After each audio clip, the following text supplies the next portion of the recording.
Donald Trump just dropped a bombshell, a 50% tariff on imported copper. Within hours, copper prices spiked 17% to $4.45 a pound. In a single day, $4.2 billion vanished from the U.S. industrial supply chain. Factories in Michigan, Indiana, and Ohio started shutting down assembly lines. Ford and GM took heavy hits, costs up, profits down, jobs gone. Some small businesses didn't last a quarter before collapsing. Canada, expected to be the loser, pivoted fast. Mines in Ontario and BC rerouted exports to Asia and Europe.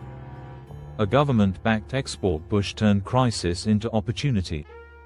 But shipping copper overseas cost 50% more than trucking it to the US. Still, Canada's mining revenue jumped up to 17% in just one quarter. Meanwhile, US copper prices kept climbing, hitting $5.02 per pound in 2 weeks. Automakers in Detroit were shutting down EV lines for over 11 days at a time. One day offline cost GM $14 million, 7 times more than in past shortages. Canadian copper exports to Japan, Germany, and South Korea exploded.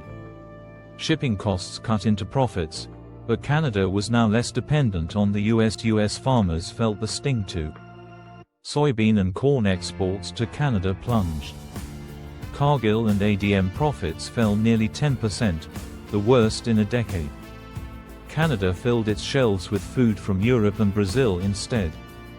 Electronics and telecom companies delayed 5G rollouts by months. The price shock was bigger than the 2021 chip shortage. In Ohio and Indiana, small manufacturers broke contracts and laid off workers. Auto firms delayed EV launches or moved production to Mexico and Asia. Construction costs soared. A new home cost $21,000 more to build. Middle-class families were priced out of housing in just months. Power and telecom bills rose as infrastructure upgrades stalled. Jobless claims in the Midwest surged nearly 20% in one quarter. Older workers over 45 were hit hardest, with few retraining options. Canada kept signing new copper deals with Asian and European buyers. U.S. farms struggled to find new export markets, facing higher taxes and transport costs. A Buy Canadian push boosted local businesses and stabilized prices. Copper suddenly became an investment star, second only to gold. Asian investors poured billions into Canadian mining. Apple and Nvidia locked in long-term deals for green-certified Canadian copper. Canada's clean metallurgy gave it a premium edge in global markets. For the first time, copper wasn't just a commodity, it was leverage.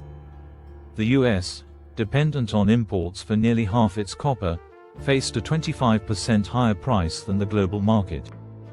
Canada shifted exports almost overnight, Japan up 23%, Germany up 46%, Netherlands up 87%.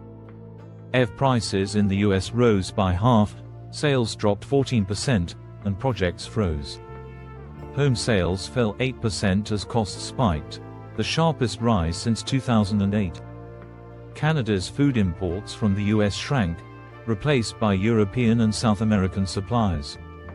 Unemployment ticked up in both countries. Pension funds lost over 11% in value. US inflation climbed, especially for energy and housing. This wasn't just a market hiccup, it was a full-scale economic shock. Canada doubled down on new trade partners. The US risked losing manufacturing to cheaper overseas markets. Trump's protectionist play raised costs, hurt business confidence, and drove investment away. Canada still invests over $1 trillion Canadian dollars in the US, a bargaining chip in any trade fight. While America struggles with high costs and a frozen housing market, Canada is building a more independent future. The question now, who's really winning this trade war? If you found this breakdown eye-opening, hit subscribe, share this video, and drop your thoughts in the comments.